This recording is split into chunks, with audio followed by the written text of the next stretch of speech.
guys, how's it going? Joshua Shanti here once again. It's another year, it's 2013. I've been taking a little bit of a break, enjoying the holidays and the new year. And I wanted to start off the new year right by asking you guys if you want me to talk about something in particular, or if you have any questions for any of the videos that I've already posted previously. So you can go ahead and make a response video or put it in the comment box or send me a message. I'll make sure to do that in the next video or the following videos. So today I was thinking a lot about how the mind is a very indecisive tool. It really doesn't know what it wants because of the fact that it's only looking for one thing, but it's looking for it in multiple different ways. And the one thing that it's looking for is happiness. It's always looking for happiness in everything that it does, whether it's brushing your teeth or taking a shower, interacting with somebody, doing something for somebody, going to work every single day, paying your bills, getting out of bed. Everything that your mind does is always looking for happiness in everything.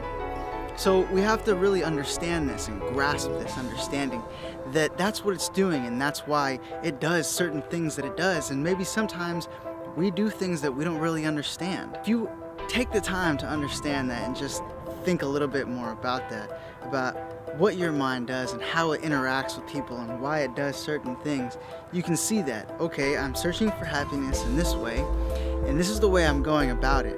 Now, how can I be more productive? That's the question, because the mind doesn't always know the right way of going about finding happiness. Actually, it doesn't know the right way at all, because of the fact if it did, it would already have happiness, and you wouldn't be looking for it every single day. So we have to think about how we can direct our minds more wisely, because we are the ones in control. It's not the mind controlling us, it's we are the ones controlling the mind. It's choice, though. You have to understand it's a choice. If you let the mind control you, or if you control the mind. It's very easy to let the mind go in autopilot mode.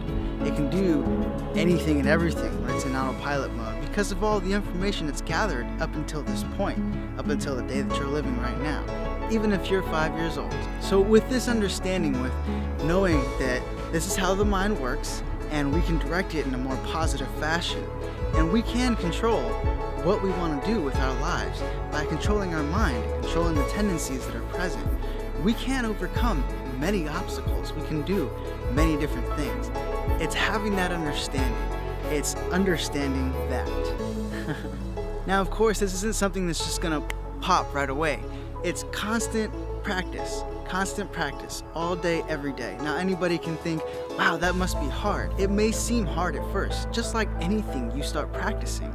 You're not used to it, you have to get rolling, whether it's working out or practicing something that you're going to school for, or maybe practicing a sport. Anything that you're not used to, everything that you haven't had a lot of experience in to be able to say, okay, I'm firm in this practice.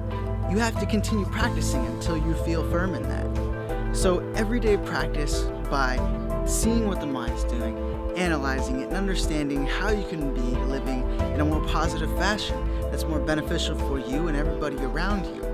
Whether it's growing within yourself or going for a career that you've been searching for, that you've been wanting to do for a long time. Spend your time wisely.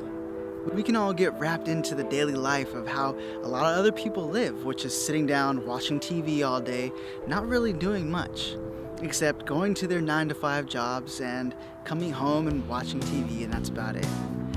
We have to make sure that we are the future for everybody else, that we step into a new stage of living, which isn't just vegging out all day long, which is making sure that every moment that we have is used properly, whether it's analyzing the mind or it's actually physically doing something that you enjoy or helps other people. Because if we all do this as a collective, if we all step into this new way of living, there's no possible way that we can't make things better for us. Right now, we're kind of depending on certain people to make our lives work the way they work. And without that, it's nothing. So the question comes, are you gonna live your dream, or are you gonna live someone else's dream?